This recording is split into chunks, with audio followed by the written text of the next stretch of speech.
Pain does not rush back all at once. It returns quietly. In Amankwu, laughter still existed, but it sounded thinner. Smiles came slower. Small arguments began to rise again. Over water, over land, over words spoken carelessly. People noticed. They felt the difference between borrowed peace and earned healing. And many, though ashamed to admit it, still turned their eyes toward Nkiru. She walked through the village like a shadow of herself, smaller, slower, her eyes always tired. Children still ran to her, but she could no longer rise quickly to meet them. Women greeted her softly now, their voices filled with guilt. Yet, no one took the burden from her hands. Nkiru's body began to betray her. Her vision blurred when she stood too long. Her chest burned with each breath. Sometimes her heart raced wildly. Other times it felt frighteningly slow, like it might forget its duty. One afternoon, she collapsed on the red earth part. People gathered in alarm. Water was poured on her face. Her name was called again and again. When she finally opened her eyes, fear rippled through the crowd. Not fear for her pain, but fear of what would happen if she could no longer carry theirs. That evening, the elders gathered beneath the Udara tree. The oldest among them wept openly.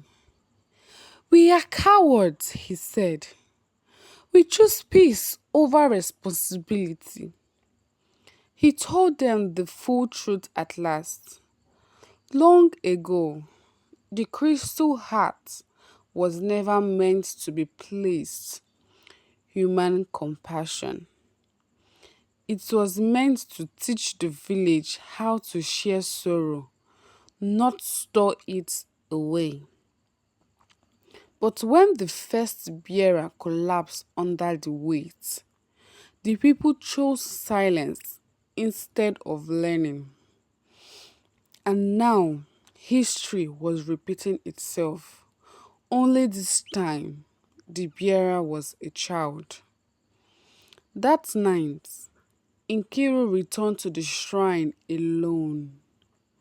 The crystal heart pulsed weakly, its cracks glowing like wounds.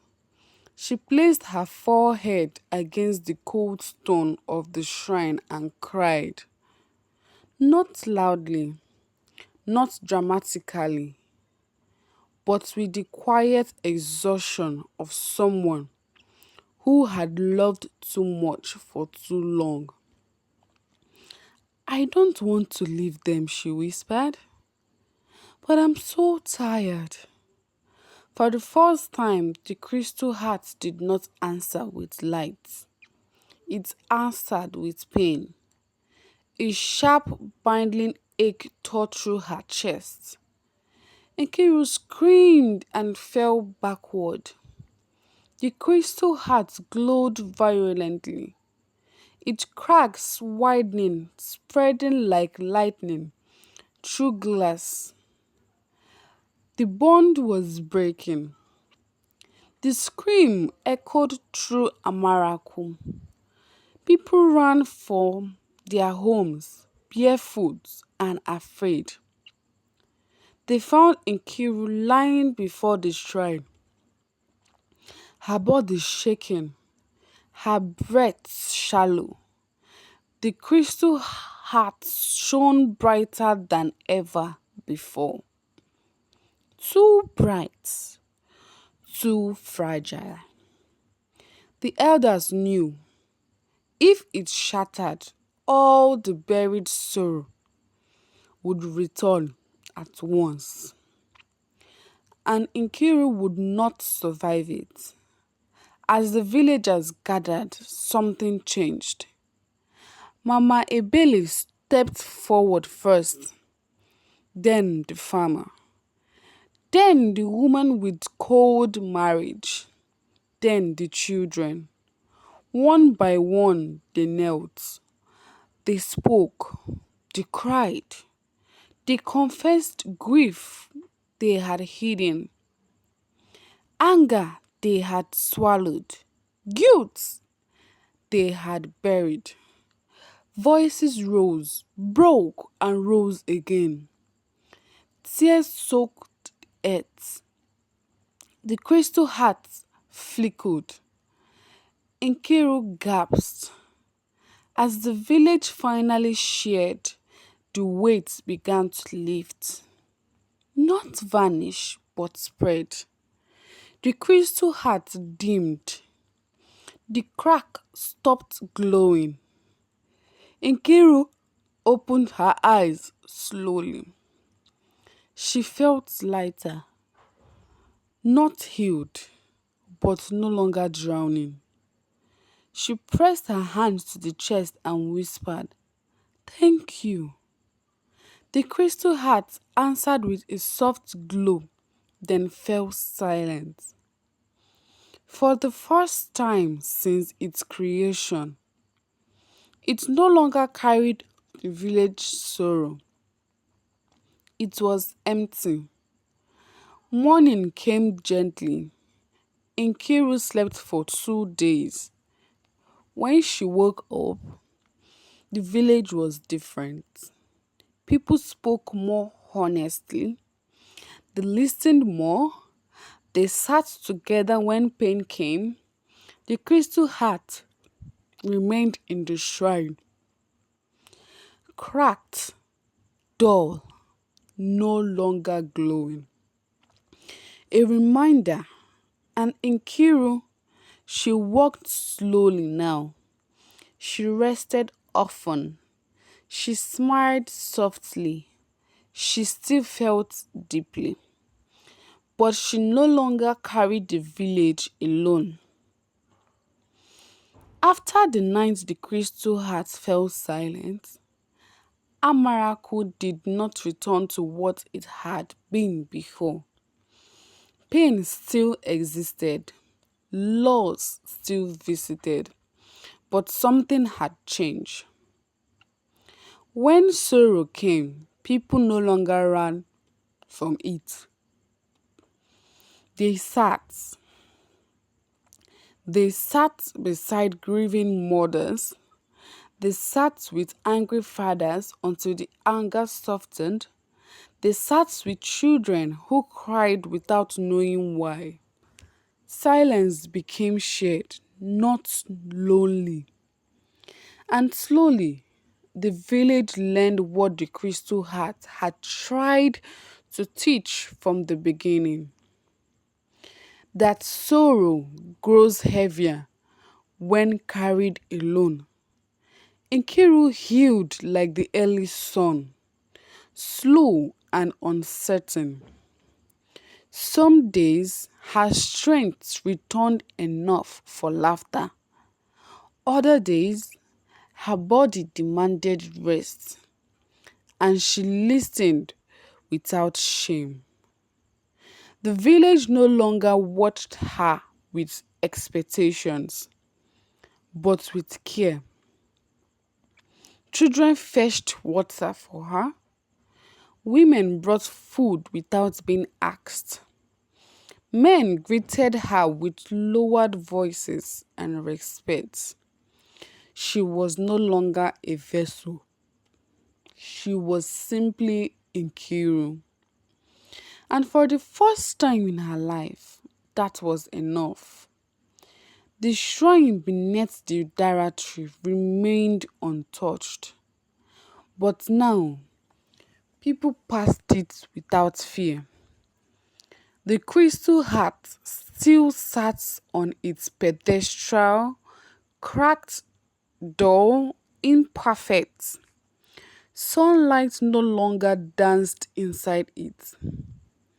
Yet many said it was more beautiful than before, for it looked like them, broken, surviving, honest. Once a year, on the light the moon rose full and pale, the village gathered there, not to ask for relief, but to remember. They told stories, they wept, they laughed, and then they went home lighter. Not because the sorrow had disappeared, but because it had been shared. Nkiru grew, not quickly, not easily, but truly. She learned to speak when she was tired, to say no without guilt, to rest without apology. She taught children how to listen before judging, how to sit with pain without trying to erase it. Some nights, she still felt the cold ache in her chest. When that happened, she placed her hand there and breathed. I am not alone, she reminded herself. And she was right. The elders often sat together now, watching the children play. We thought strength was endurance, one said. But strength, another replied, is sharing the weights. They never rebuilt the shrine. They never repaired the crystal heart. Some lessons they agreed must remain visible in their broken form. Years later, travelers passing through Amankwu noticed something strange. The village was poor, the houses were simple, life was hard, yet people greeted one another gently. Grief was not hidden, tears were not shameful. When asked why, the villagers told a story, not of magic, not of miracle, but of a girl with a crystal heart, fragile enough to feel, strong enough to love, and brave enough to let go. If you love powerful village stories like this, subscribe now. More episodes are coming. Thank you.